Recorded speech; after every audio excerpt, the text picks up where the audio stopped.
that moment just then, too, just made me think of Wanderlust when they're just like, oh, this is less abrasive. And I was like, oh, we can do this, but it won't catch it. Sorry, we watched that during the snowstorm when I was at my friend's house. We were going through some weird old movies, so we were just like, we're watching that one. Yeah, with Paul Rudd and Jennifer Aniston. I mean, I wouldn't call that old, but yeah, I was about to say. I don't mean it. Oh, I guess it's like. It's no Casablanca. It came out in 2009 while Marlo and I were working at the movie theater. What was it? I'm sorry, I disassociated again. Wanderlust. Totally good about it. Oh, forgettable. It's hard because like my best friend has a senior in high school little sister, and we'll be listening to movies or listening to music and watching movies, and she's like, "Do you guys know that these are already classics?" Yeah, it sucks. Like, how dare you? Look at your hands, Kristie.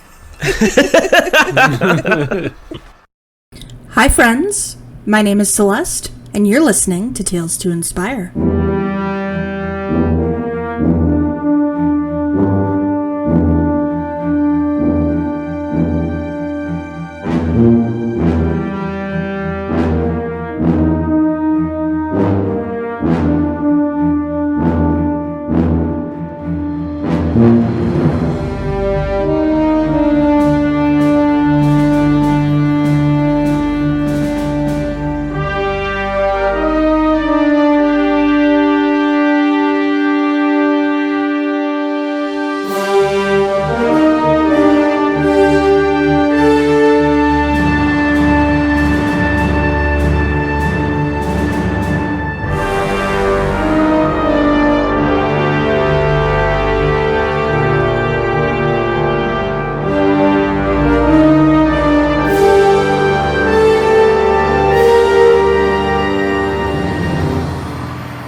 Lousy day for an inauguration. Half a year after the assassination of Adolf Hitler, the heroes of Operation American Defense are invited to the 4th inauguration of President Franklin Delano Roosevelt. After 6 months apart, have the rifts that were torn betwixt the heroes at Haus der Kunst healed, or do the wounds of disappointment still fester?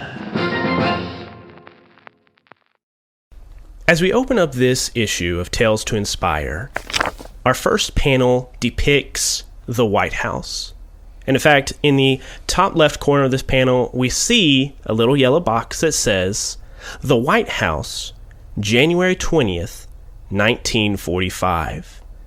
And in the next few panels, we see these people all bundled up, walking towards the White House. There is snow on the ground.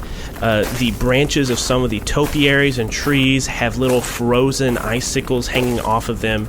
It was a cold night. And in fact, we see a dreary sky hanging overhead.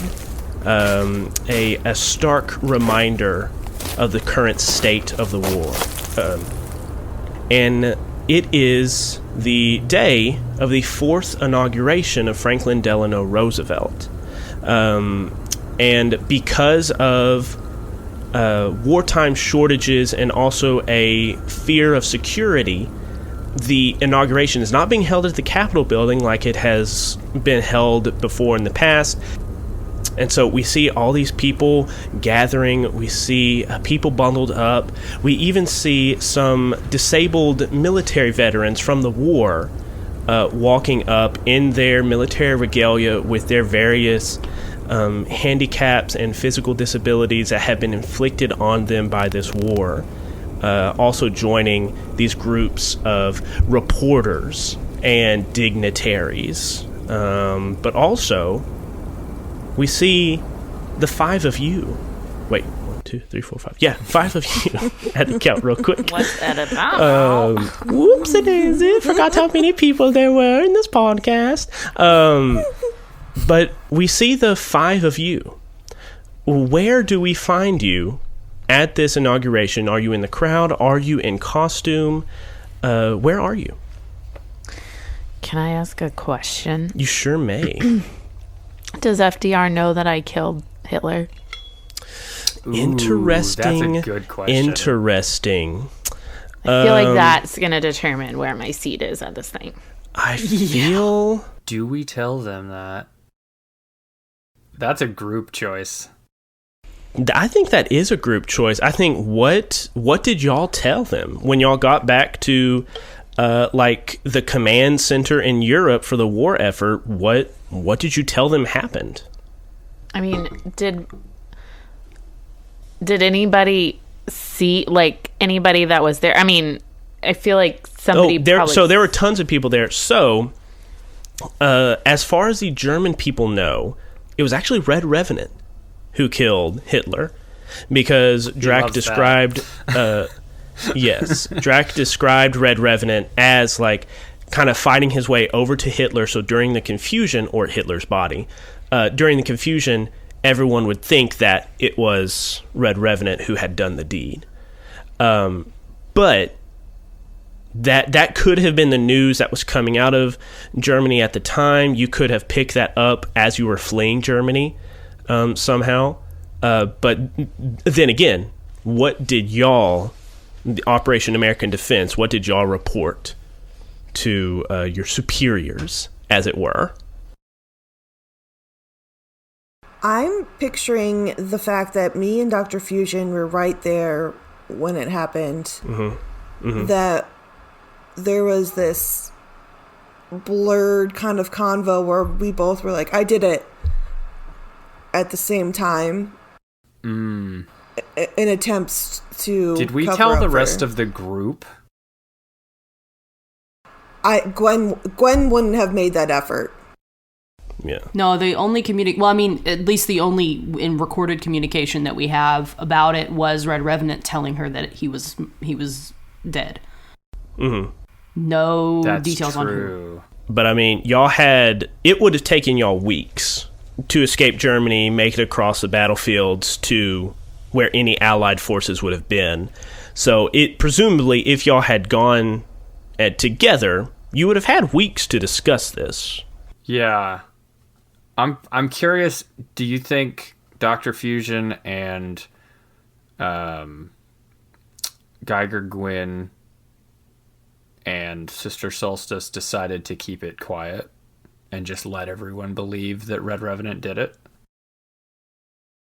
Sister Solstice is going to go with y'all's guidance on this, so she's not going to make her own decision. She's not going to try to, Yeah, I would, Gwen was gonna keep it really convoluted because she didn't want it to fall onto that little girl's shoulders regardless of what happened, because obviously it was a very difficult thing.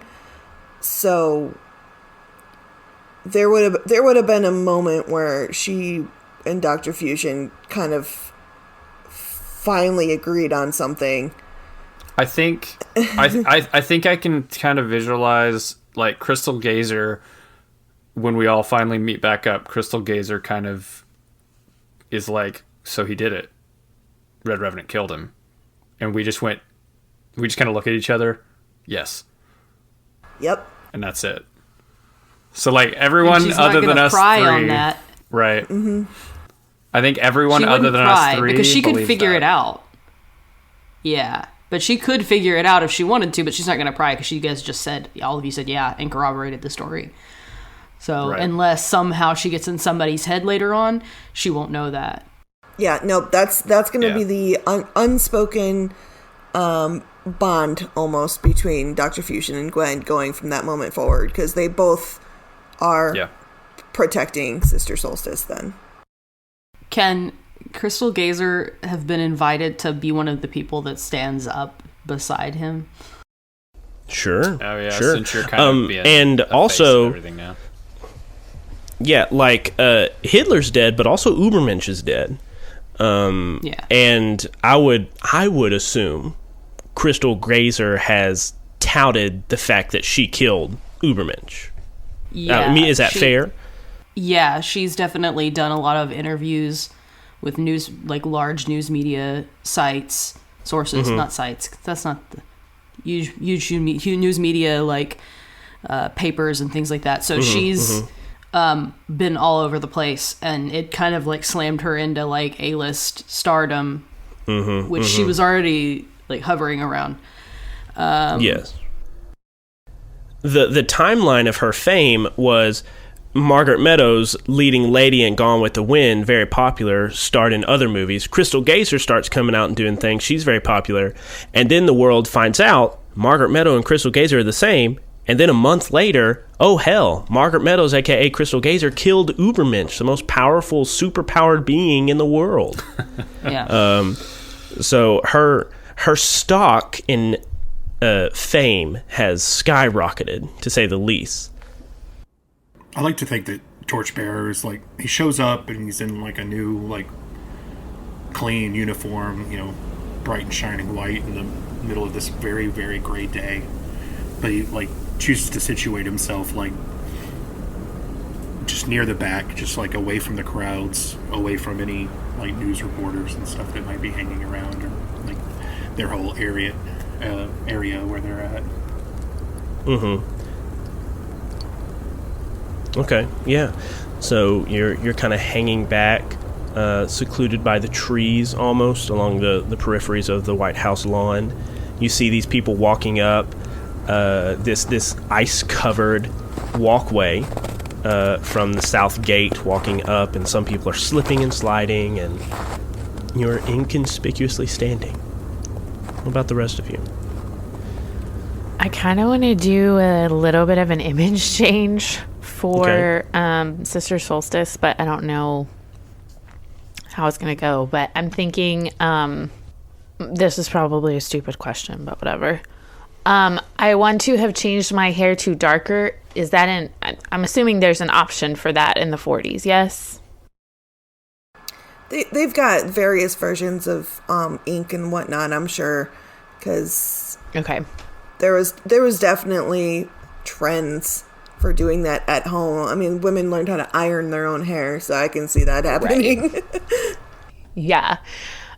So I think her hair is darker. I think she's in pants.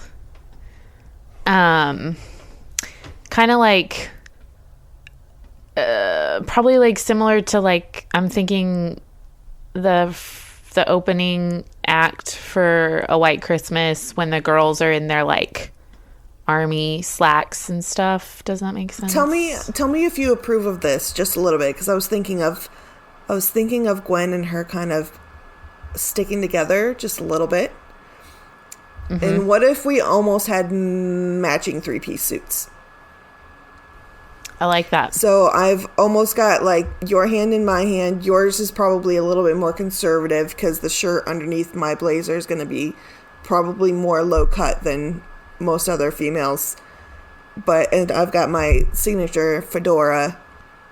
And you don't have to wear a blazer like I am or anything. But I like the idea that whatever you chose to wear, Gwen played off of it just to boost your confidence even more. I was like, oh, my little sister, you look gorgeous.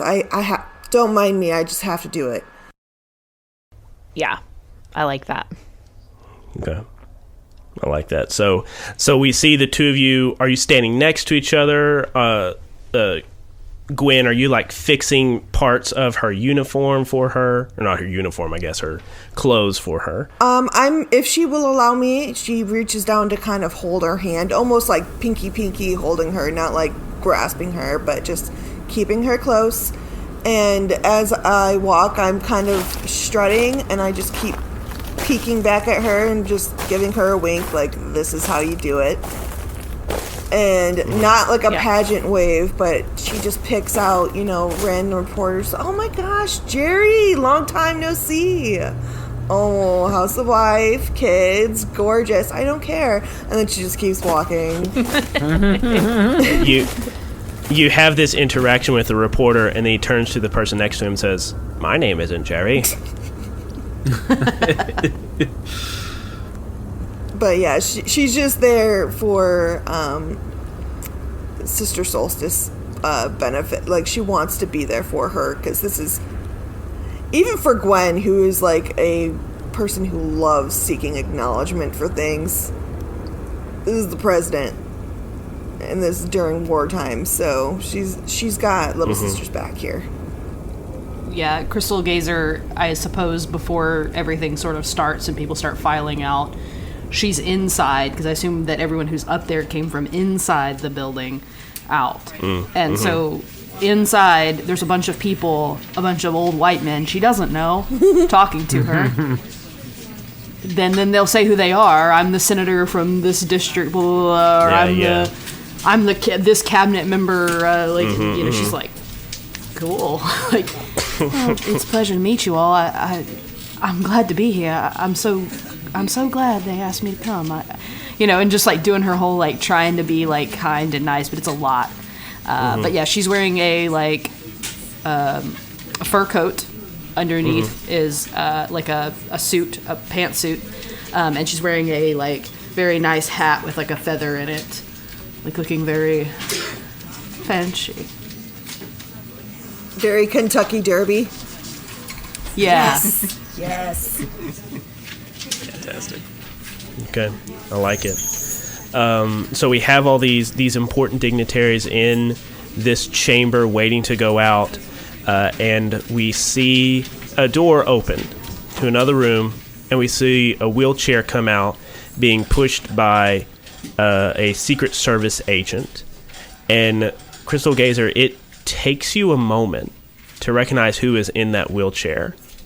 Because in the almost 2 years since you have seen him, Franklin Delano Roosevelt's health has rapidly declined. He looks haggard. He looks tired. When you met him, or from the time when you met him, he had difficulty sitting down, but now it seems like he has difficulty sitting up. And he strolls out, and he kind of straightens himself up a little bit in his wheelchair, and he looks at everyone. Thank you for being here today. What a dreary day for an inauguration. Let's get it over with. And he puts one hand around the Secret Service agent and a hand around another, a young man who is actually his son. And they lift him up out of his seat, and then the window doors to the balcony are opened, and they walk out. We'll see just a few vignettes of shots as the inauguration address is held.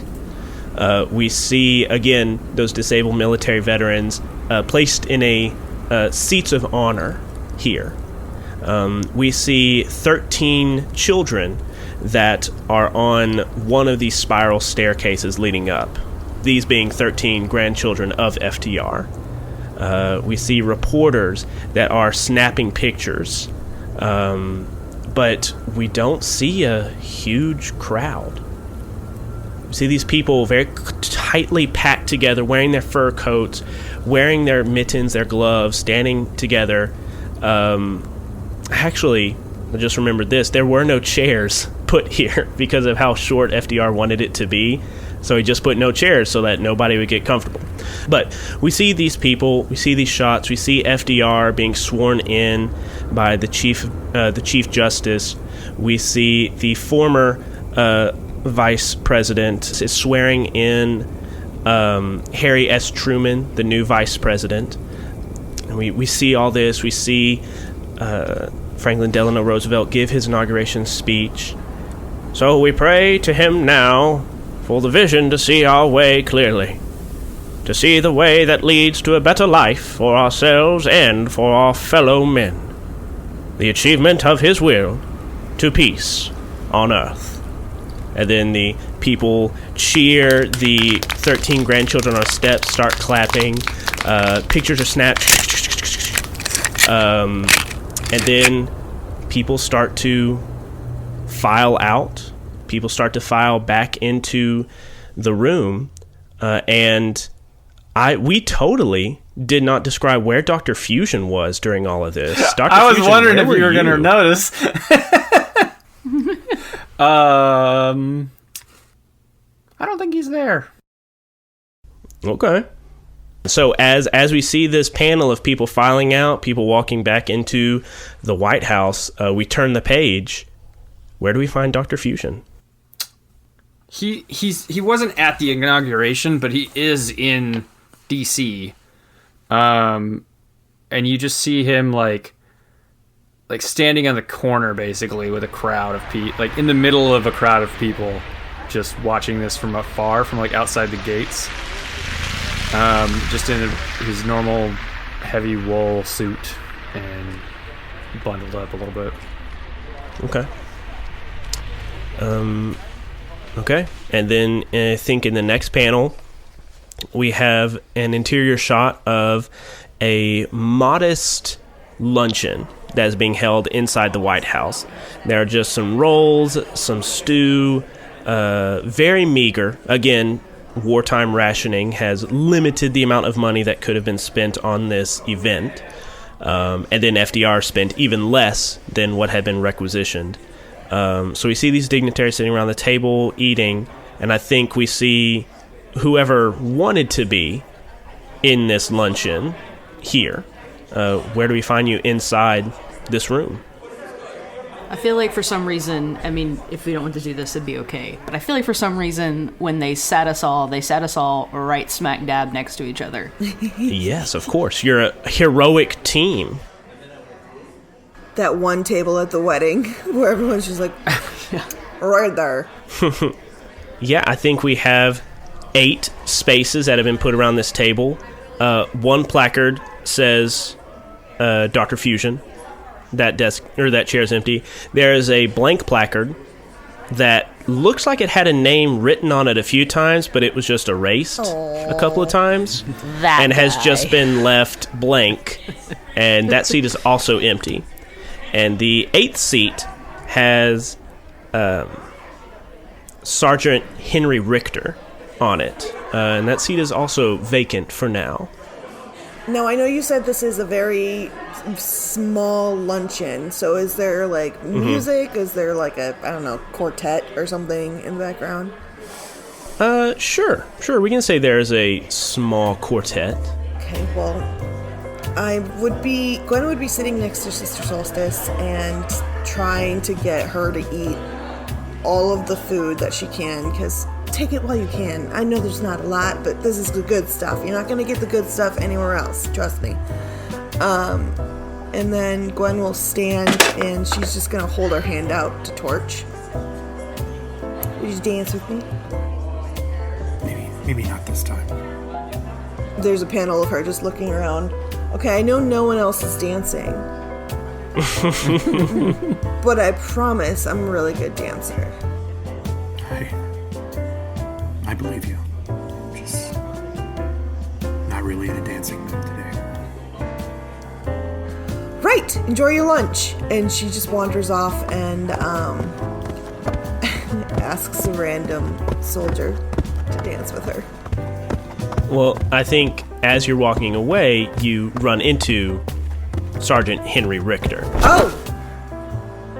Oh! And I think he had a cup of water, and you like bump into him, and like he splashes it onto his uniform. She very inappropriately is just like wiping it with her hand, not helping. That's fine. You don't have to do that. Did I get it on your medals? Sorry. I was just looking for a dance partner. He turns and looks. There's no one else dancing. Don't worry about it. She grabs them anyway. Yeah, and you pull him to the dance floor, and you two start casually swaying and dancing to the music. If Sergeant Richter is saying anything to her, her answer's, yeah, perfect. And just eyeballing Torch the entire time. Yeah. In the next panel, we're back at that table with Sister Solstice, Crystal Geiger, and Torchbearer sitting there. Crystal Geiger, she's definitely like giving these long stares to Torch, but hasn't said a thing. She'll like stare at him for a bit, shake her head, and look down at her food. Everybody hates Torch right now. It's so bad. All the women in this group hate Torchbearer. Sister Solstice is going to take another bite of bread and be like, this bread is so good.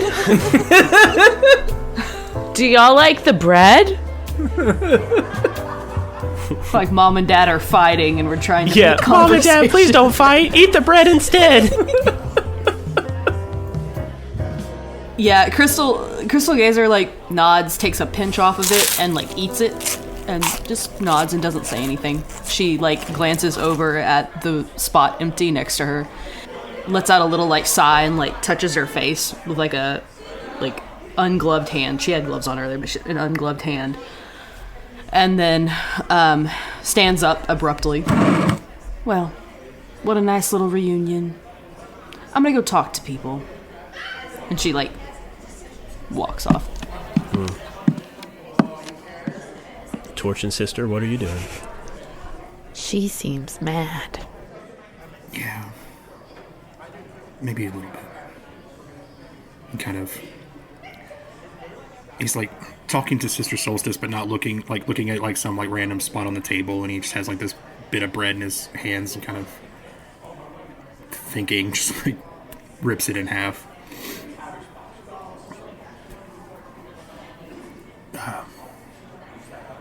What have you been doing since you came back to the States? I went back to high school. It's kind of a letdown. I can imagine after all the excitement, it's gonna be a little bit lackluster. That's good. Yeah. Schools are important. Good grades are important. Good for you. And I got perfect attendance. Thanks to the president's interference. Yes! Perfect. Did you do anything fun? Came back to Philadelphia and just tried my best to pick up where I left off. Stop crime and keep the city safe. Doing what you love, I guess. That's good. Yeah. Yeah, I suppose. I think I'm gonna go get some more bread. Stands up. We turn the page. Crystal Geiger, who did you go talk to? Can I talk to FDR? Is that possible? You sure can. Yeah, he is at the head of the table, and as you walk up, you see that he is smoking. He has a cigarette in one hand, and you see that man that. Let's do this. So that man that held him up earlier, his son, is leaning down, and FDR whispers something into his ear, and then the son nods and then walks out of the room. Why he do that? Why'd he do that? Why he do that though? Where he go? What secrets you playing, President? He don't want me to talk to his son? I wouldn't want me to talk to his son.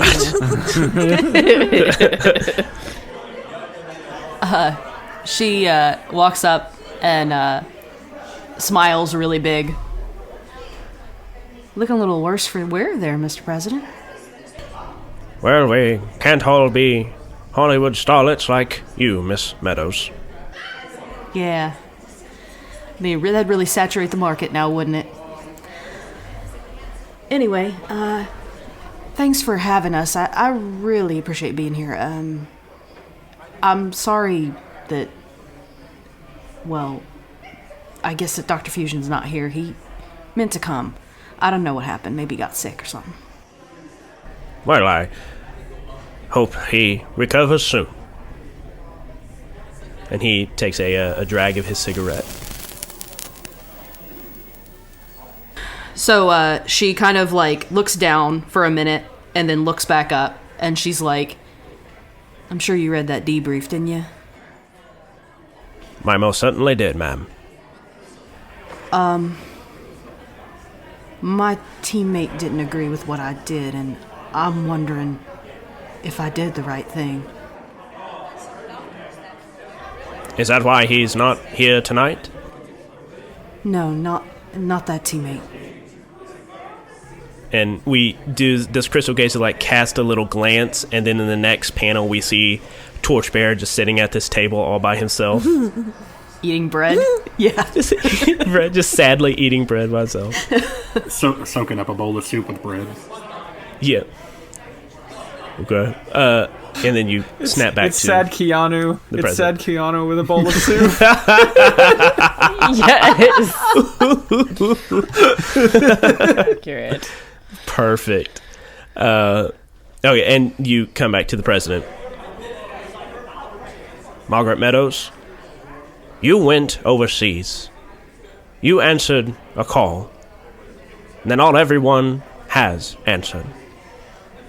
You took your incredible innate abilities and you fought Nazis. And you fought for our freedom.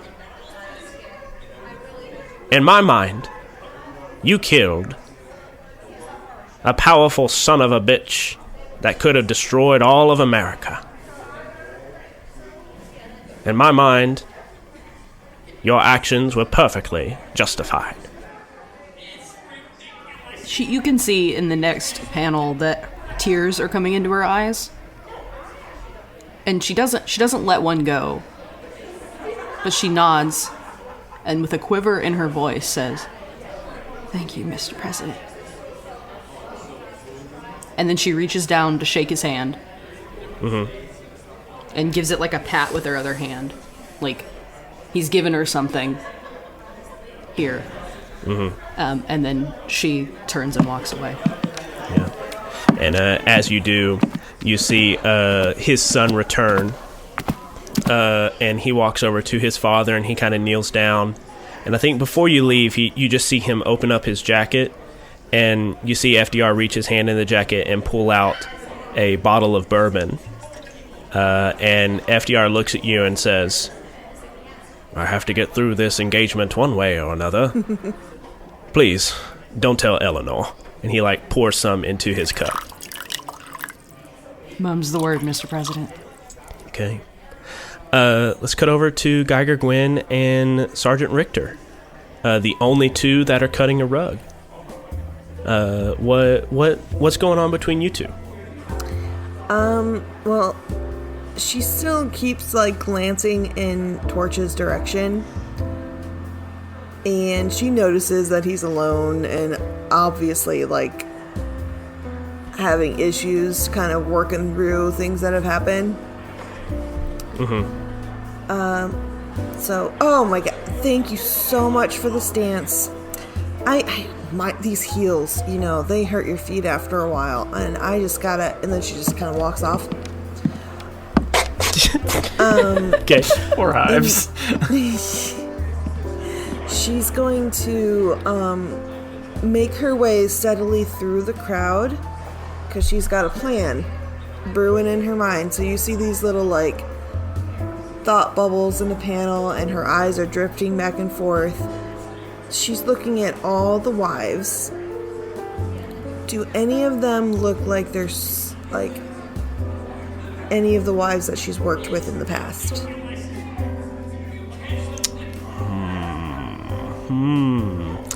In this room of dignitaries and their wives, all very close to the president, I like the idea that maybe yes.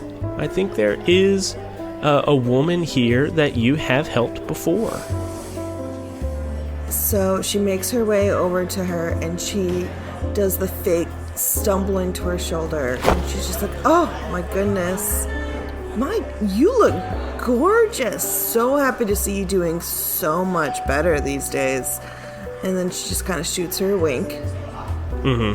And she walks straight towards Torch and very blatantly kind of grabs the back of his chair and his armrest and bends down into his ear, and she's like, "Now you see that woman over there? Yeah. What about her? She was in a very bad place not that long ago. But look at her now. Do you see her? Thriving. You know why? Why? Because we help those we can. You can only control so much, dear." She gives him a kiss on the forehead and then walks back off. Yeah, she's right. Let's just take a moment right now. Kristie, was Geiger Gwen comforting and supporting a friend? I mean, maybe. Okay. Was she asking me a personal question?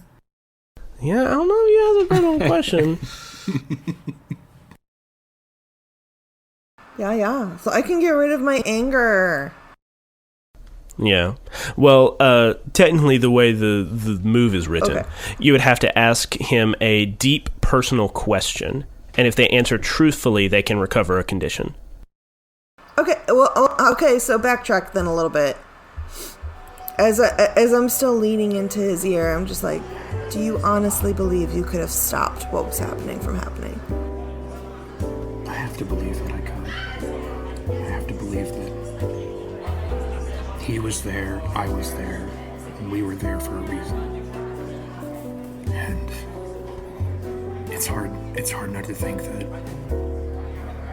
if I were strong enough, if I had been fast enough, that I could have done things differently. I could have handled things better. You know? And if I didn't tell Tiny all those times that I would do anything to make him happy, we would have both been in very different places. And that's when I give him the kiss on the forehead and leave. Okay. Phil, did Torchbearer answer that question truthfully? Of course. Okay. Then go ahead. Which condition would you like to clear? I think I'd clear afraid before anything else. Okay. All right.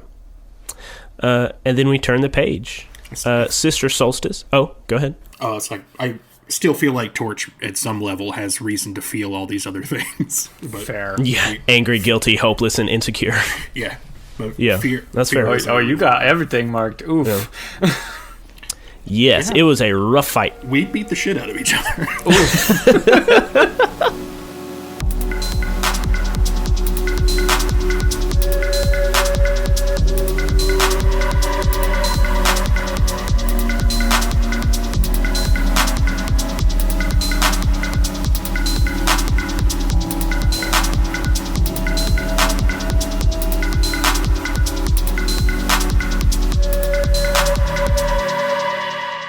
Hello, friends, and welcome to the mid-roll section of Season 1, Episode 14 of Tales to Inspire.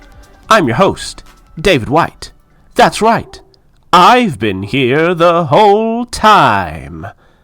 Sorry, I've been watching a lot of Game Changer on Dropout. That show is incredibly funny. But anyways, let's talk about this show, Tales to Inspire. Thank you for listening to this episode. I hope that you are enjoying it, and I hope that you are enjoying the more character-focused, character-driven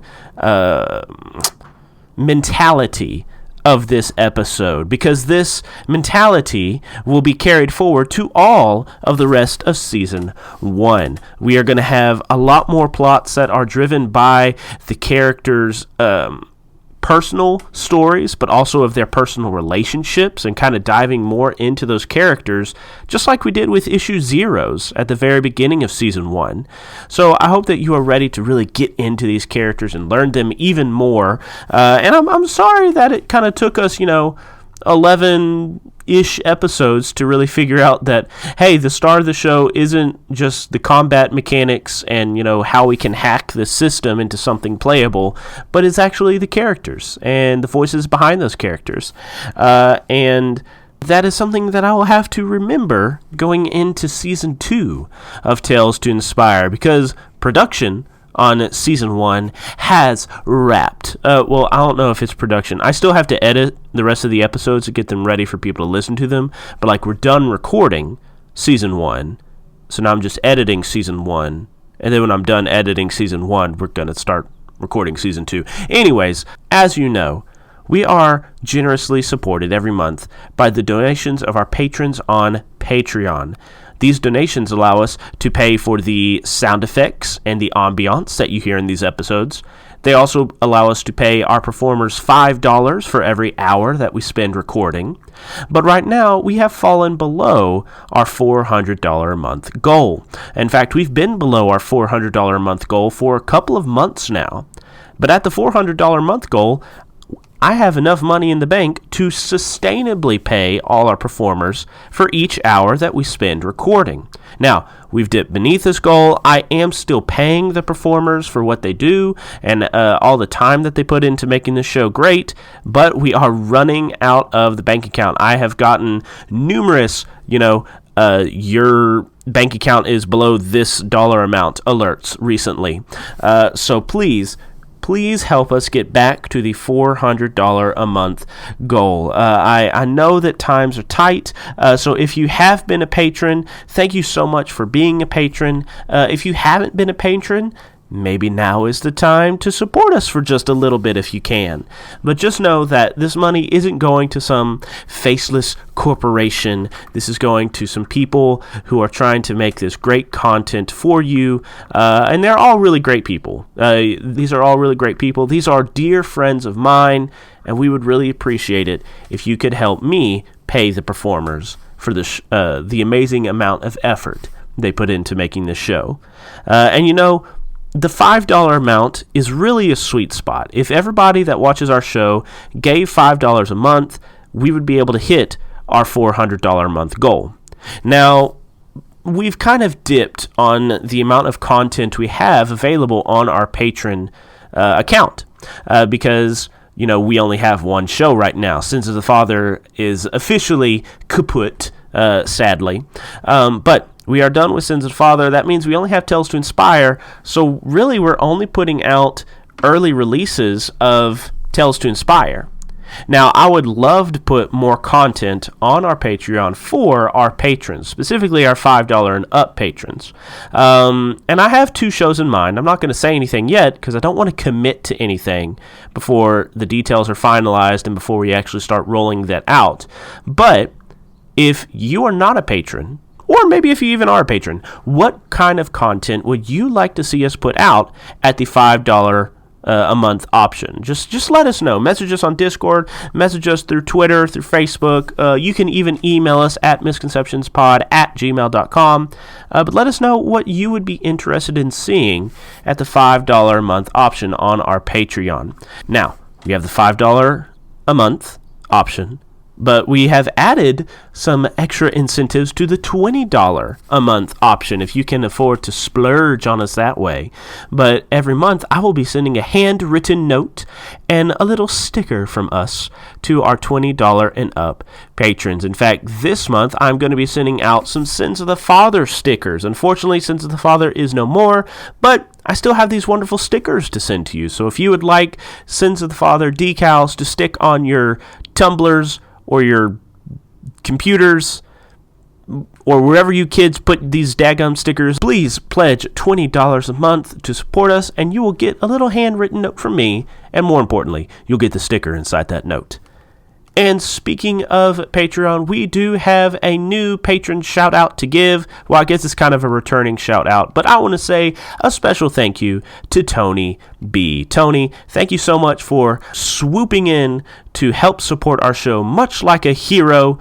Thank you so much for swooping in and helping support us and helping us get back to the goal of $400 a month. We appreciate you so much, Tony. Love you. If you cannot afford to give to us financially, there are other ways that you can support our show. You can share us on Twitter. I see all these posts about, hey, what's a good podcast that isn't Dungeons and Dragons related? Share us to those posts. You could also share, you could share us word of mouth with your friends. Share us word of mouth at your local gaming store or local comic book store. But it would really help us out if you shared our show with other people. Broaden our horizons, our audience a little bit. You could also leave us a review on iTunes. Leaving us a review on iTunes really helps us out. It really increases our iTunes curb appeal, and that would really help people find our show. Also, if you know of any podcast award shows. I don't know any. I know the Ennies. I have no idea how to submit to them. But if you know of any podcast award shows that we should submit ourselves to and maybe get a little bit more listenership through that, let us know. Once again, you can email us, Discord, Facebook, Twitter, all of that. We want to grow the show. We want more people to listen to it, and we want more people to enjoy our show as much as you do. But we need some help because we're only part-time, and the weight of capitalism is crushing and tiring, and I can't put as much time as I would love to put into this show. But anyways, that's all for our show notes. Let's get back to this very fun episode.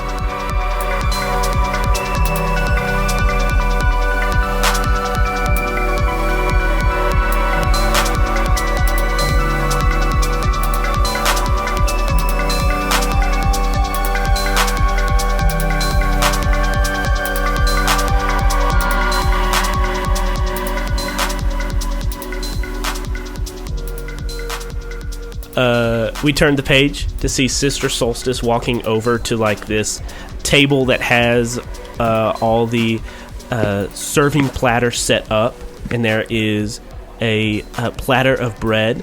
And as you reach over and grab one, you turn around and you come face to face with one of FDR's grandchildren, and she's looking at you. Is she older than me, younger than me? She is younger. In fact, let's say that she's 2 years younger than you. So she is the same age you were when you were drafted into this. You killed Hitler. No, that war. was actually less than 2 years and ago. I would most likely know her age because it's the president's grandchildren. Yeah. You know. So yeah, you turn around and she sees you. She's staring wide-eyed at you, mouth slightly agape. I would take a bite of the roll. Can I help you? Are you a superhero, miss? Some might call me that. I just saw you sitting over there with Crystal Geiger and the other heroes, and I was just wondering, you must have seen some frightfully awful things over in Europe. I think we have just a very quick panel of Adolf Hitler's dead eyes staring into yours, and then the next panel is you back in the White House room. You see that her eyes are kind of glazed over, and then she's like, yeah, I saw some stuff. I just think it's so cool. I could only imagine what I would do if I had powers. Yeah, I don't really like to talk about it. She's gonna start to walk away. Okay. And you walk away. Where do you walk to? I'll go back to the table. Okay. You go back to the table, sit down with Torch. Y'all say anything to each other? I hand him a roll. Thank you. I didn't notice I was running out. Always got your back. He's so relatable. I read like that when I'm stressed out. True. Bread is comfort. I think Bread is my line. I think Bread we makes have... you fat? Bread makes you fat? I feel tricked. I feel tricked. I think we have a panel of you two looking at each other. You say, didn't know I was running out. And then just a panel of you just both looking at your plates. And then you both take a bite at the same time. And then we turn the page. Do we have any other interactions that any of you want to have? I think Crystal Geiger would have just walked around and mingled with people. That's fine. It would have been, unless there's something remarkable about any of that, I don't think it would just be... No, I don't think so. And I think we turn the page to the Oval Office. We see what was that? Was that a train? Is this a pit? There's just a very loud noise outside. But it's in the Oval Office, this place 2 years ago where you signed the Operation American Defense plans to join the war effort, to bring an end to it. And the people have left. The inauguration is over. We see FDR is signing some things, talking to an attaché, and you are ushered in along with Sergeant Hives. Or Sergeant Richter. Not Hives. But upon seeing you enter, FDR says, yes, we'll take care of this later. And the attaché gets all the papers together and leaves. Says, I apologize, I have plans to make a trip to Europe to oversee the rest of the war effort that remains in Europe. Please, come over. And you all walk over. He says, first of all, I commend you and I thank you for everything that you have done for the United States of America these past 2 years. I am, of course, lamenting the fact that the war is not over yet, mainly because I could not keep good on my campaign promises, but I assume the American people know better by now. And he smiles and takes a drag of a cigarette. I also am here to inform you that certain higher-ups in the military are disgruntled with your behavior, abandoning the war effort, as they see it, in North Africa, and going AWOL. I implored upon them the gravitas of this decision and, of course, the obvious benefits that have come from it. Even still, my hands are tied, and I am letting you know that I am disbanding Operation American Defense. But between you and I thank you for your service. I know that what we did was against the rules. Things could have been done better. I hope that what we did in some way was positive and worth doing. I don't necessarily know if the ends justify the means, but hopefully our small part in this big war will mean something. Torchbearer, Grant, I believe it will. I did not put this team together just to win the war, although that was an express intent of it. But I did put you together to inspire hope in the American people. When I first took office in 1933, America had very little hope. And now that we are in the middle of a war, I feel our reserves of hope are running thin still. I believe you, and people like you, can inspire hope in ways that people like me never could. Maybe never will. So yes, I do think you made a difference, Torchbearer. Thank you very much, sir. Thank you for believing in us. For believing in me. Gwen stands up fast enough to knock her chair back just a little bit. Excuse me, sir. I appreciate everything you just said and everything you've done, but I can honestly say I've never been a creature for inspiration or a creature of action. She holds her hand out for her handshake. I appreciate what we've done. He takes your hand, he grasps it and shakes it. Geiger, Gwen, I must admit I wasn't fully truthful with you on our meeting 2 years ago. I said I was inspired by your actions, but it was actually my wife, Eleanor, who put your name in my ear to be a part of this team.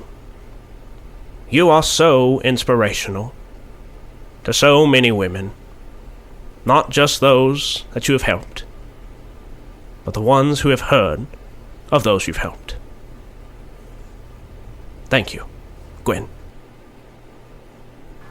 Thank you, sir. Now, just make sure you remind yourself when you talk to your wife later. She should know I am not a woman that takes the word no as an answer. And she just walks out. Sister Solstice, Crystal Geyser. Sister Solstice kind of caught Gwen's chair when she stood up so fast that it almost fell. Mm-hmm.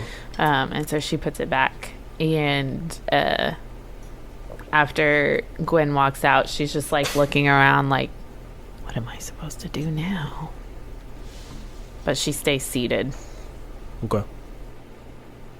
We appreciate your belief in us, and she stands as well and shakes his hand and says, if my daddy could see me now, he probably still would have called me on the names he did, but at least he'd know I was, in the Oval Office. She gives him a firm handshake and gets up and follows Geiger Gwen out. Okay. FDR looks to you, Sister Solstice. Miss Daniels. Yes, sir. I must say, you made me feel quite a fool when I found out that I had sent a 13-year-old girl into the war effort. I couldn't imagine one of my grandchildren being on the front lines, seeing what you've seen, doing what you did. And I would like to apologize to you. I feel that in some way I have robbed you of your innocence and robbed you of your childhood, albeit unknowingly, but still by my hand and by my signature. Earlier today I signed a sizable donation to a small bed and breakfast named the Daniels House in Salem, Oregon. I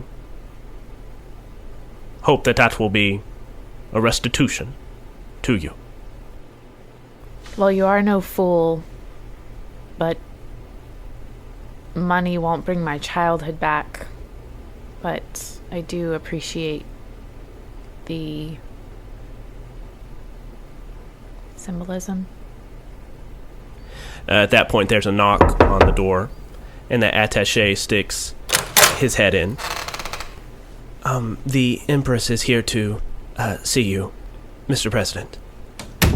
And Franklin sighs. Yes. If you'll excuse me, the former Empress of Russia is here to speak with me. As you can imagine, she has not been the biggest proponent of my leniency towards the Soviet Union, so if you would please leave me and my bourbon here in the in the Oval Office. I have a very long meeting ahead of me. And the two of you walk out, I presume. I would like there to be a panel of Geiger Gwen just kind of propped up outside one of the doors leading outside, waiting for Crystal Gazer. Oh yeah. I'm gonna get to you two. Don't you worry. I haven't forgotten that y'all just got up and left. Don't worry, you're gonna get your thing. But you two walk out, and as you are leaving, you see the attaché is opening the door, and you see this finely dressed woman with jewels and necklaces and just a fine gown. Wartime contrition means nothing to this woman, apparently. And you see behind her two younger people, one apparently her son and a daughter with her as well.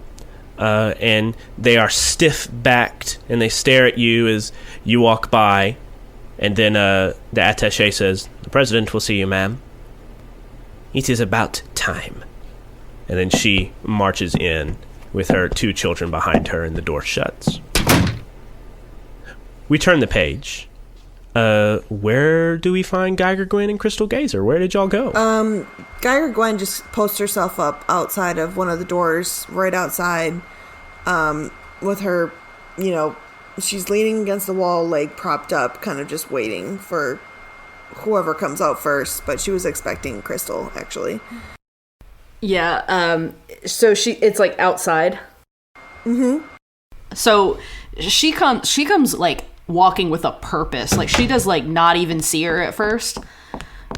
She's just like, I'm about to go find Doc. Like this problem. Yeah. And you just see, as you, like, walk by her, because you don't see her, she's just like, I can tell you don't like being told what to do either. Oh, I'm just thinking I'm gonna go chew Doc out. He was supposed to be here. Be my buffer. Then we're going to the same place. I don't feel like my job is done, and I have a feeling he won't either. What does that mean? Don't worry about it, honey buns. Let's go find your man. Well, I don't know if he's my man. That's just she like gets this blush on her cheeks. Gwen just kind of hooks her arm. She's like, let's not play anymore. And as you're walking out, you see Sergeant Richter, and next to him is a figure you have not seen before. You see a costumed superhero standing about 6'8", with combat boots up to the knees, a t-shirt on, some utility belt around his waist, and kind of like an aviator's helmet with the flaps hanging loose around his chin and like goggles up on the forehead. And you see them walk around the corner together, and Sergeant Richter sees you two coming, and like he tries to like turn around and go the other way, like y'all didn't see him coming, but like there's nowhere to go. You have obviously caught him with his superhero, and he fumbles for a second, and he stands stiff back at attention, hands clasped behind his back. Ladies, you're gonna introduce us to this tall drink of water, aren't you? Oh, Hives, you know better than that.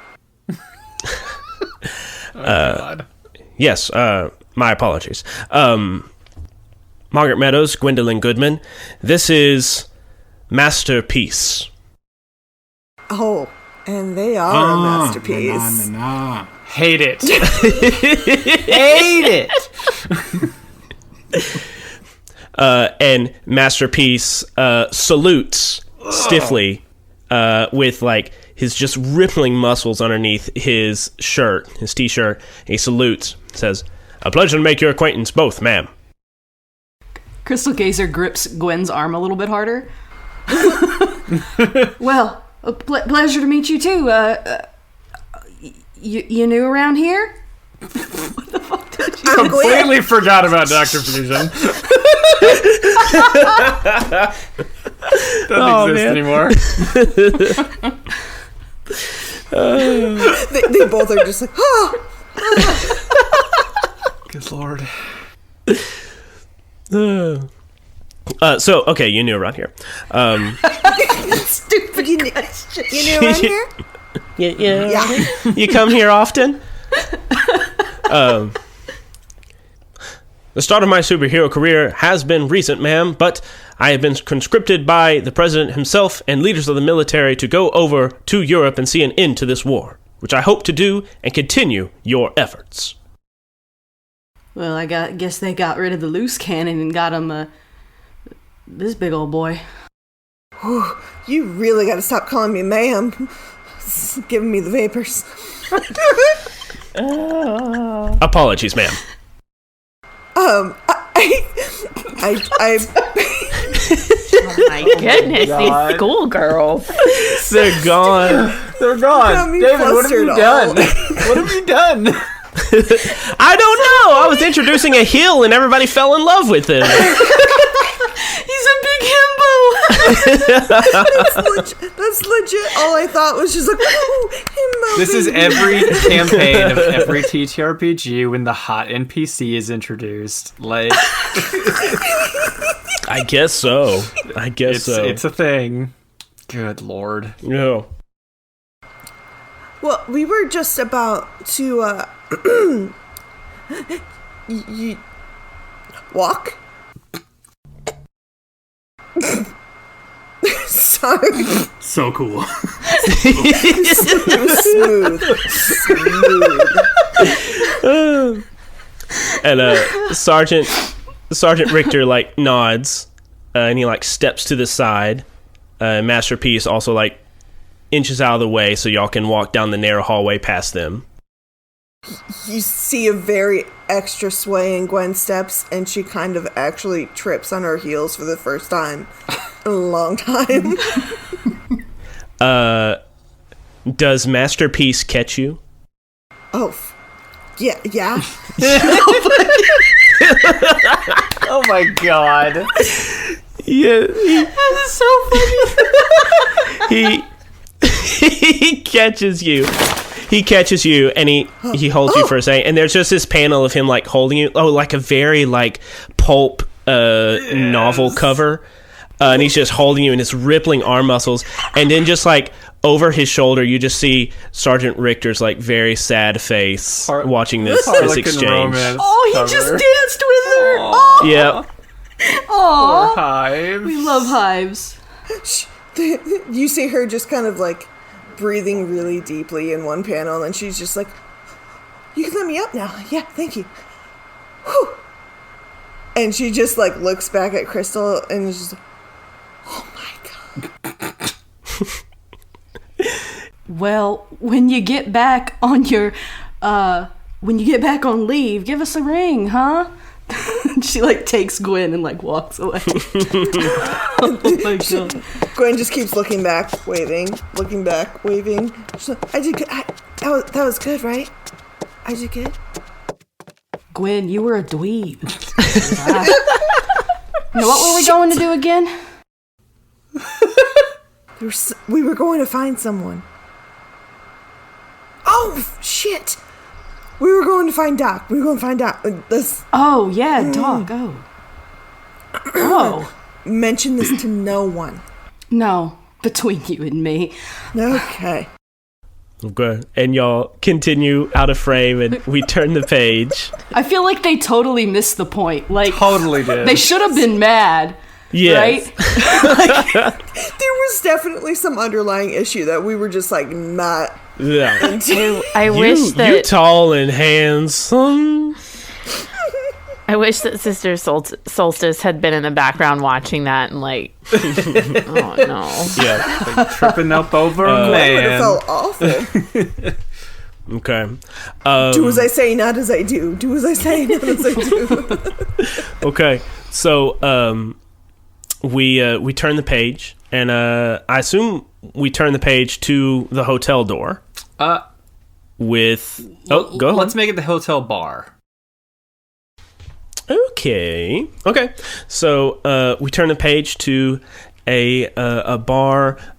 We have some people sitting at tables. Where's Dr. Fusion in this bar? Dr. Fusion is one of like maybe two people at the bar on a stool, and he's just kind of slowly drinking a lager. And I think the radio is playing in the corner. We see like a little squawky text box coming out of it. Conflict. The German Civil War has come to a close. Reports are coming in from Europe that the Wehrmacht has seized control of the government. For those not in the know, after the death of Adolf Hitler, his second-in-command, Heinrich Himmler, seized control. But this second-rate fascist proved to be quite inept at leading the country. Under Himmler's watchful eye, the Allies have managed to finally seize Sicily. And to make matters worse for the fascists, a reinvigorated Red Army has clawed its way out of Siberia and started to push westward. With national morale dwindling, in swoops the Wehrmacht to grab the reins of war before it was too late.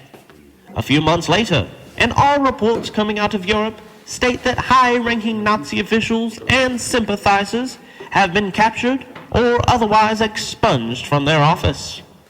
The new military junta has reached out to pursue peace negotiations, but the leaders of the Allied forces will hear none of it. Give 'em hell, boys! Meanwhile, the war in the Pacific rages on. U.S. troops have landed in the Philippines. Then we see Dr. Fusion drinking his drink with these scattered people at the bar. And he's got a scientific study that he's reading. That's written in It's written in German. Okay.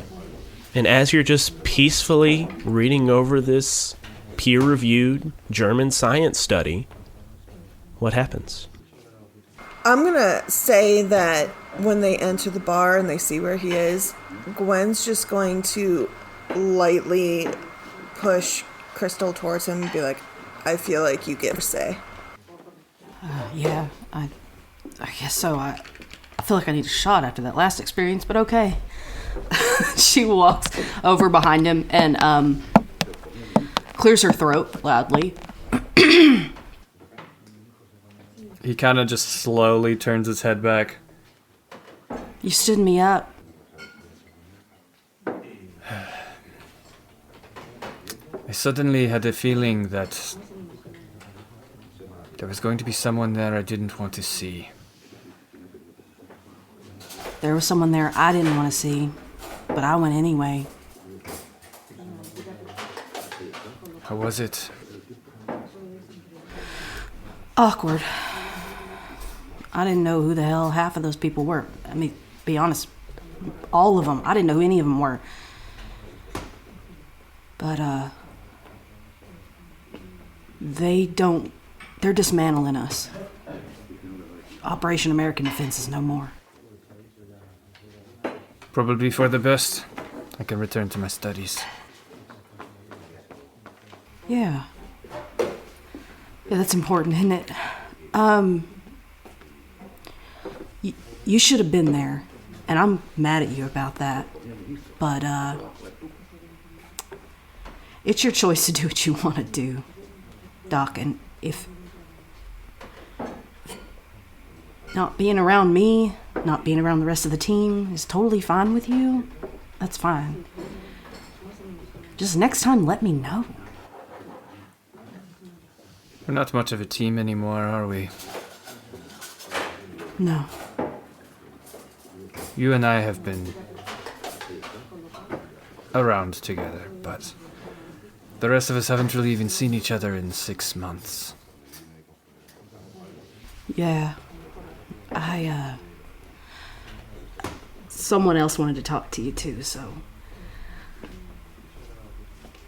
She turns and looks at Gwen. He looks over and closes his eyes in preparation. I wish you'd come alone. Oh, I missed you too, sweetie. Gwen. Here's the deal, Doc. I know as much as you do that we can do more for this war effort than any of those thousands of men that might not go home to their wives, their children. I don't care if they disbanded our group, which, for the life of me, I still consider us a group. And I've never been one to like to work with other people.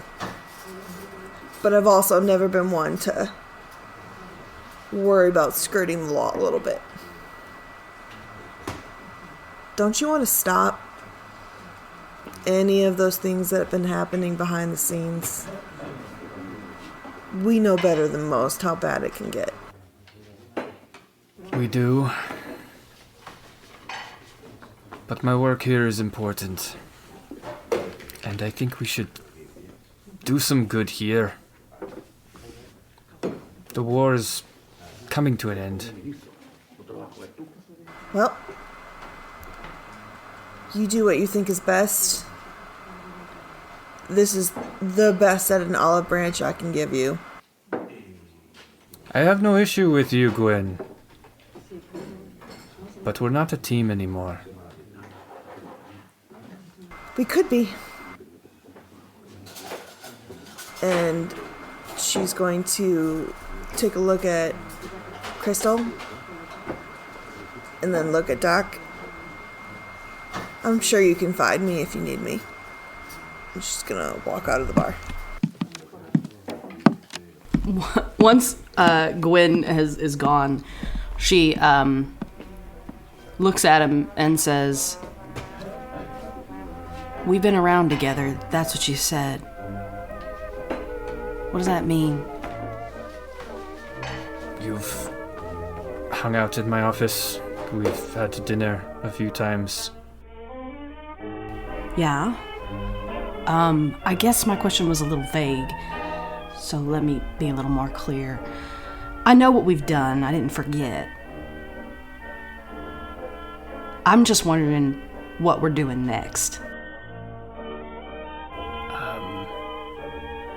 I believe we had tickets to an opera. She sighs and gets this look on her face like, I give up. She says, "Well, you know, they got a new superhero. I don't know if you heard about that." Just changing the subject. Gwen and I met him. This big old boy. They're sending him over. I guess they thought we were loose cannons. I don't know. But they disbanded us and put him on the job all in one fell swoop. Even less reason to not feel guilty about staying home. I guess. I'm gonna go up to my room, and I guess I'll see you at the opera. He's gonna, like, put a hand on her arm but as she starts to turn away. Do you want to stay? Have a drink? Yeah. I never turned down a drink. She sits down at the bar next to him, and I think, like, unless there's something else you wanted to do, I was thinking, like, the end of this shot is, like, her, like, with a drink in her hand, and you can kind of see it over her right shoulder, and he's on her left, and she leans over and puts her head on his shoulder. And then what she says is, "You're not as dense as you pretend to be."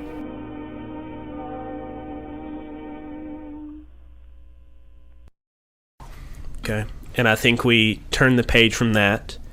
And I want to give two very quick scenes in order to set up the separate threads that people are going to be pursuing.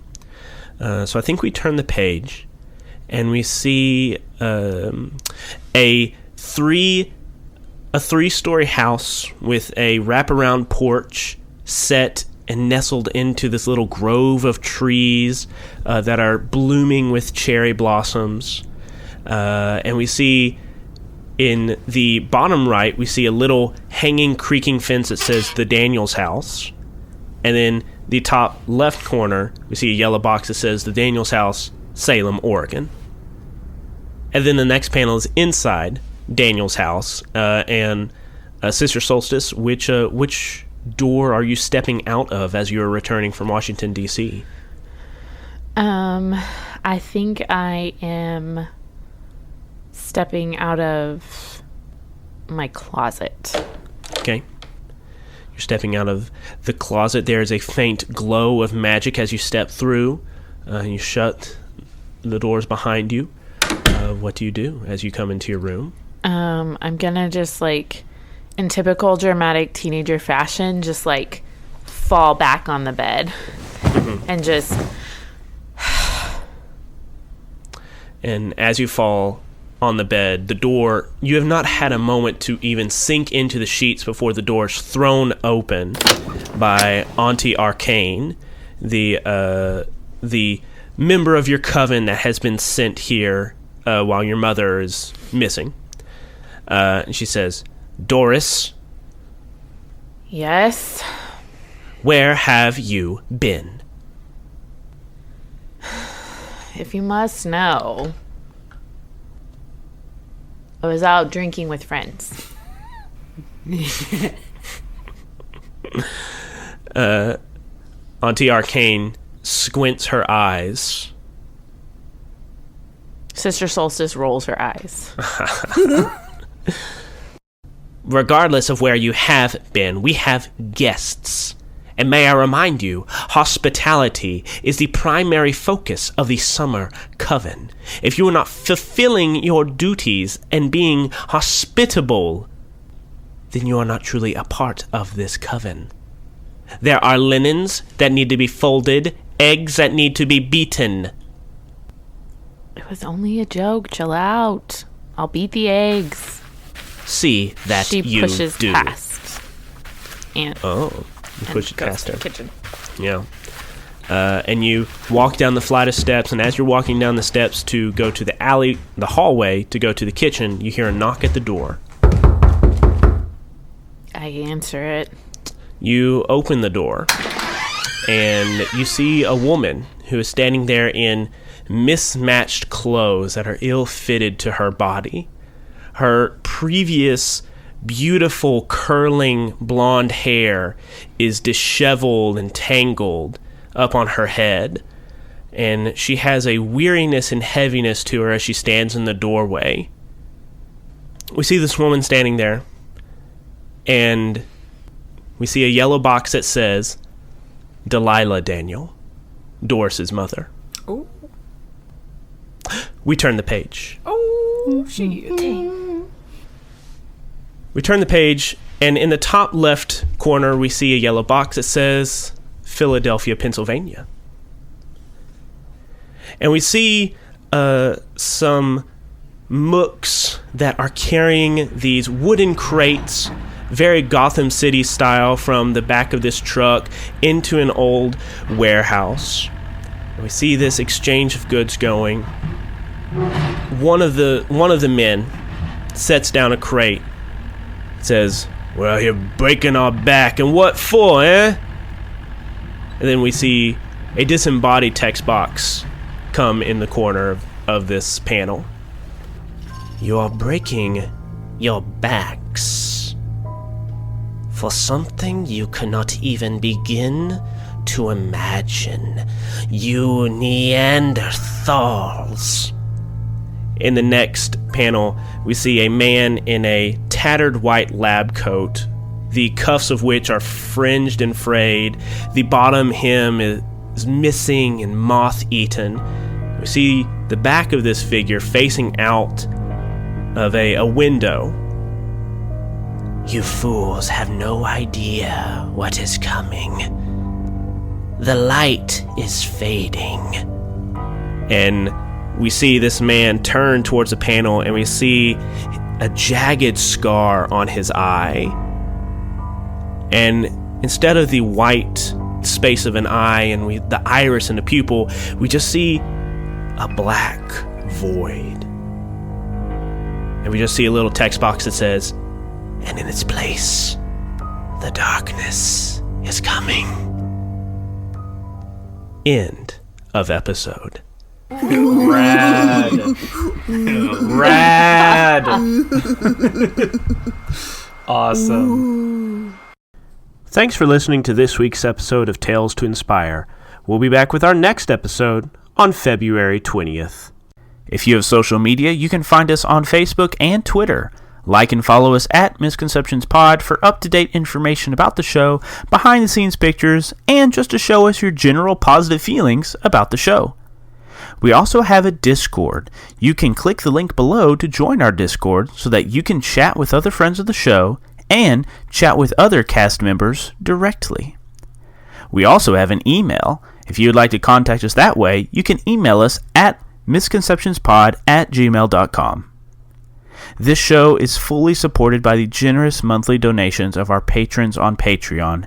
If you would like to join that elite group of supporters and gain access to exclusive content, please consider joining our Patreon. The Tales to Inspire theme song was composed by Esteban Del Pino. You can find out more about his music on fiverr.com/IAM_WAKE. Crystal Geiger was played by Marlo Bogus, who can be found at Marlo Bogwitch on Twitter. Torchbearer was played by Phil Montgomery, who can be found at BMC Philanthropy on Twitter. Geiger Gwen was played by Kristie Scheidemantel, who can be found at Polish Kristie on Twitter. Dr. Fusion was played by Occam Racer, who can be found at Occam Soccam Robo on Twitter. Sister Solstice was played by Kari White, who hates Twitter and refuses to get one. And I'm David White, your editor-in-chief. You can find me at Mr. Banana Socks on Twitter. The role-playing game system used in this production was a modified version of the Worlds in Peril role-playing game by Sam Joko Publishing, featuring elements from the Avatar Legends role-playing game and Masks: A New Generation role-playing game, both by Magpie Games. Tales to Inspire is a product of the Misconceptions Podcast Network. Find out more about our other shows and buy cool merch at misconceptionspod.com. And that's it for this week's episode of Tales to Inspire. Thank you so much for listening, and keep it nerdy, y'all.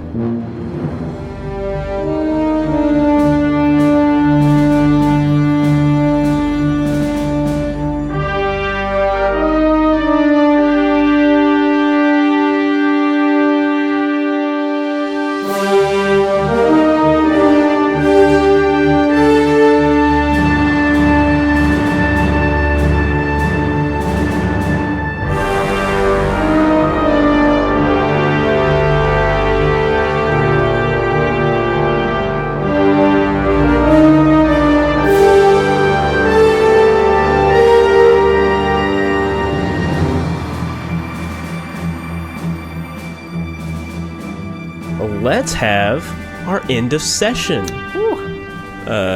mechanics. So, first of all, hi everybody. How does everybody feel about that episode? Oof. I got the vapors. I love that we were on the same page with that. So funny. I did not when expect y'all to react. When he said he was 6'8", I was like, that's legit. My first one, I was just like, oh. That was the best reaction we could have gotten, though, David. Like, oh my god. That's not what we wanted, but it's what we needed. It is what we needed. Especially after how rough that episode was. Yes, yeah. How depressed everyone is. That was a welcome change. Yeah, that was great. That was a fun one. I liked it. Great job, everybody. This was a good episode. Yep. Yes, good job, guys. Yeah. Any takeaways or any comments before we jump into the mechanics of this little session? I want to be friends with Eleanor Roosevelt. No kidding. Yeah, she's badass. Yeah, she's awesome. She is a badass. No, as soon as you said, like, my wife got you in, I was like, oh. Yeah. I'm currently listening to a Eleanor Roosevelt autobiography, and so I'm like just getting into her childhood and stuff. But I'm looking forward to like having amazing. that. Yeah. She was a badass lady. Yeah. Any other takeaways or comments from this episode? I don't know. The introduction of Masterpiece like immediately threw me. We knew it was coming because we had talked about it, kind of, but I didn't know. Yeah. We didn't know. Like, had no context. I really hate that name. It's so clever, and I hate it. Yeah, I thought you were going somewhere else with master, and I didn't like it. No. I assume it's spelled Peace. Yes, it's two. It's master and last name Peace. But he's also a masterpiece. Masterpiece. He is. He's a chiseled hunk of a man, so he's a masterpiece. Good. It's the best. There could have been a whole other page of Gwen just being like, master, oh.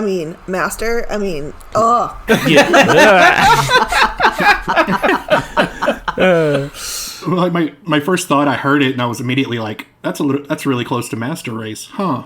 Okay. It's awesome. Just like immediately throw it. I was like, I don't know how to feel about this guy. Okay, now it's so gross. And then I kept hearing Master P. Master P. I know. Mix Master P. That's like coming again. I just couldn't. Every time he said it, I was just like, oh. Na na na na. Master P. Gosh. I love it. Okay, yeah, so Masterpiece has been introduced. He's going to be the American war hero now until the end of the war, presumably. Yeah.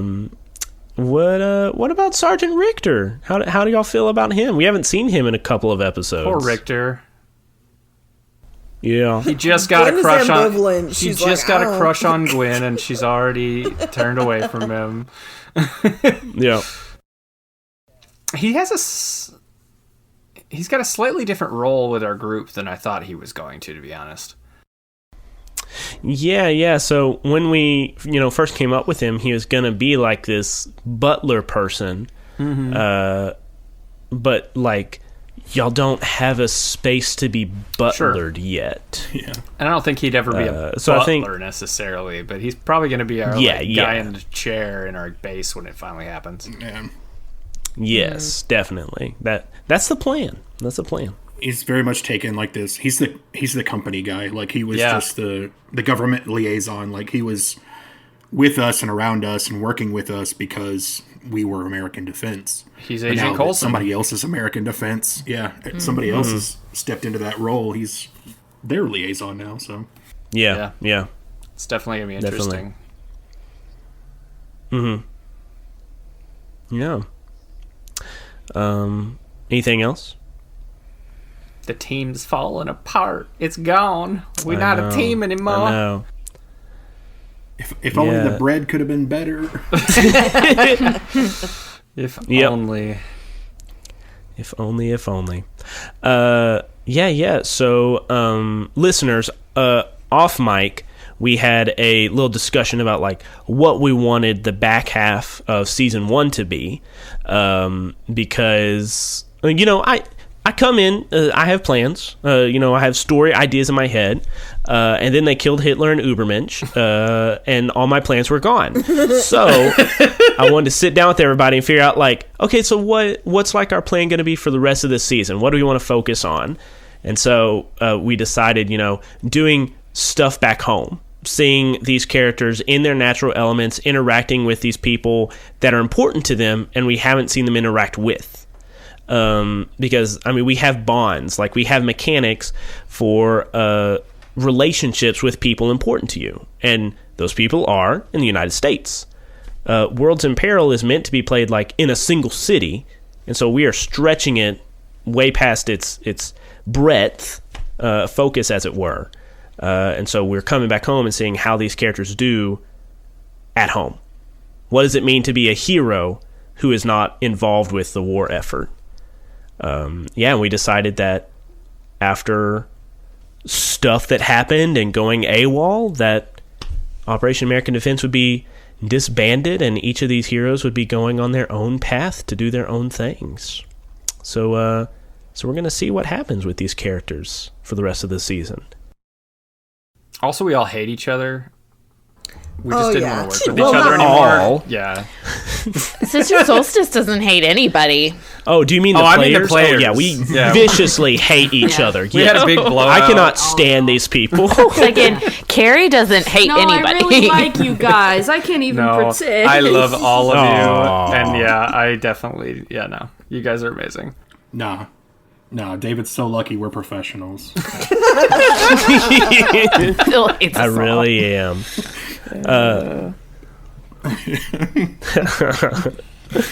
Yeah. All right. Well, are we ready to answer these questions? Yeah, Sure thing. All right. So let's go around the virtual table and answer these questions. So which character made you feel like a welcome member of the team? How have you grown detached from the team What dangerous threat or complicated problem did you overcome? And did you fulfill one of your drive book goals? Who would like to go first? Who would like to answer those questions first? I would like to think that Torch and Sister Solstice had a really good interaction. Like, probably. Okay. And really good bread. Gwen and... Yeah. And the bread. Like, can we mark... And they had good bread. Can we mark an achievement for bread? Yes. And Gwen and Torch had a really positive interaction as well. But that's true. As far as who made Torch feel like a welcome member of the team, it would have obviously been Sister Solstice. Okay. So I think that was really good. Okay. And then obviously the detachment between Crystal Geyser and Torch has put like a rift there that's it's just another kind of bad disjointed puzzle piece in the weird bad puzzle that is this team right now. Yeah. But yeah, I would answer those two. Okay. So go ahead and step back your bond clock with Sister Solstice, and you can clear a condition or mark an achievement. And then for growing detached, go ahead and step up your bond clock with Crystal Geyser by 1 step. I really think I gotta mark or clear a condition. Yeah, your conditions are chock full. Get these conditions out of here. Get out. Get out of here. I think I can also answer some of these questions. Okay. So, which character made you feel like a welcome member of the team? I think it was Gwen, because we mutually fawned over Master Himbo. That was legit. Gwen was gonna do that one with Crystal Geyser because it was a mutual moment. Yeah. And then, have you grown detached from the team? Absolutely. I'm gonna mirror exactly what Phil said. Like, this is not gonna get better. And yeah. And then I don't think I overcame any problems. But I do feel like I didn't mark it before, but I did unlock one of my drive book goals by killing Ubermensch. Oh, okay. Oh. Yeah, let's look at that. So that's Which the one? Second one. I already unhighlighted it, but it's the I am the law. Okay. So read for us like the unlock condition of that, and how did you fulfill it? So the condition in order to unlock this particular move, you have to save the city from certain peril, and the majority of people recognize your efforts. So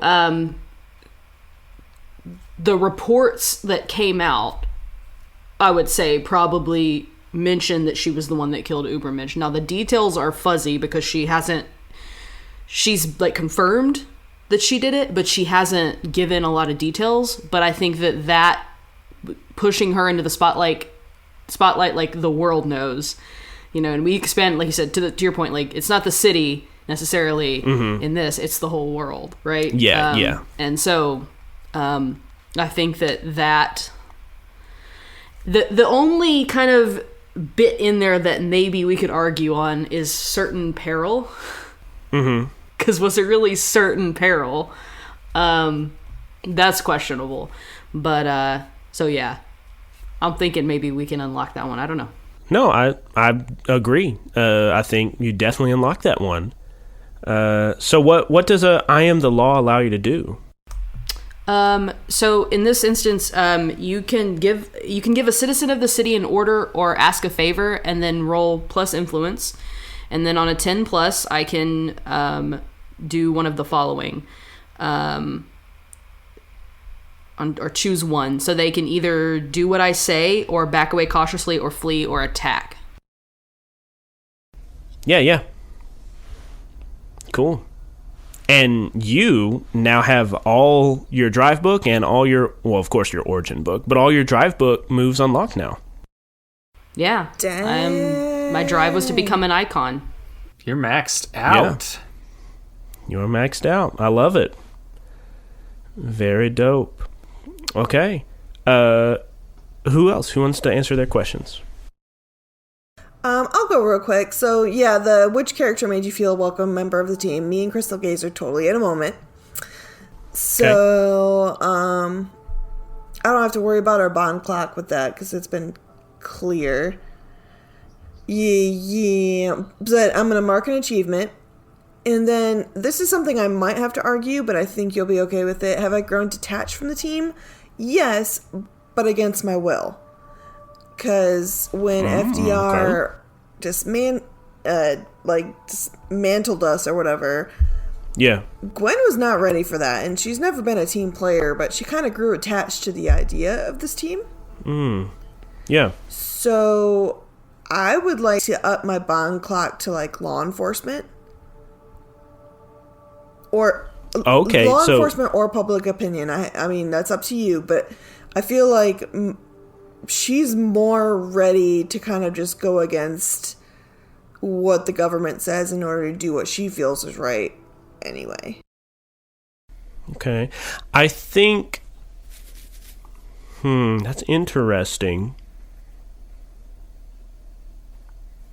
And I don't want to yuck your yum, but I'm just trying to think of like how you being pushed away from the team would like step up your clock with somebody. Yeah, I guess I didn't really.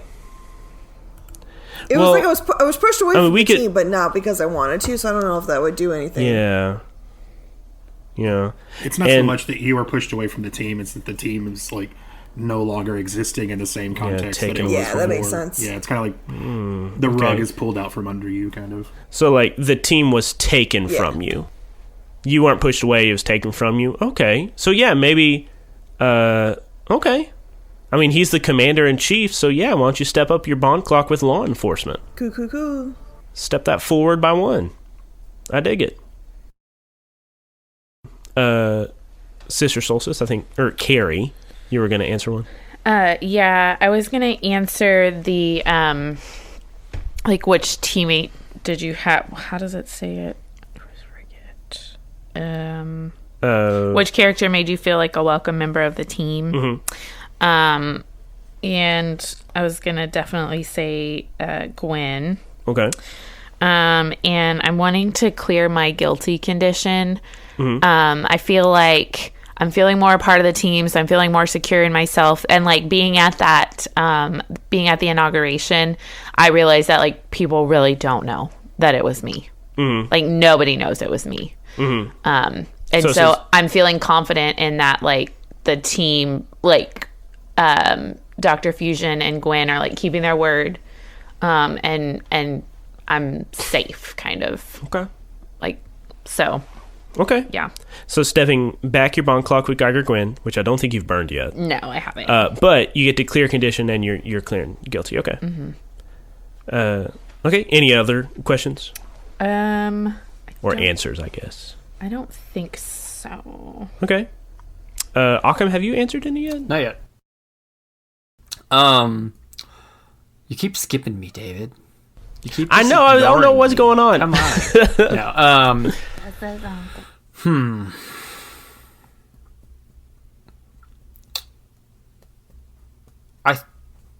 This is gonna sound weird. I'm actually gonna say that Gwen made me feel like a welcome member of the team by telling me that we're still a team and that she's there if we need her. He would never tell her to her face, but he appreciates it. So I'm gonna go ahead and step back my one tick on her bond clock. So we're clear on that now, on my end, anyways. Yeah. You're clear. And then, yeah. And then I will clear my afraid condition. Okay. Dope. And then my drive book goal for not on my watch is technically probably available to open, but I'm going to wait until Dr. Fusion talks about it in the narrative, like in roleplay, to actually go forward with unlocking that. Okay. He definitely felt powerless to help Sister Solstice when the whole thing with Hitler went down. And he feels like he could have done more to kind of save her from her own action and her own or save her from the situation that she was put into. But until he talks about that with somebody, I'm not going to unlock that dry book move. Okay. So. Okay. Well, cool. Thank y'all for recording tonight. A very introspective episode, very character-focused episode, which I liked. Nice change of pace. Definitely want to do more. Character-driven episode. This was so nice. So fun. Yes. It's so good. Yeah. Good stuff. Well, listeners, thank you for listening. Players, thank you for playing.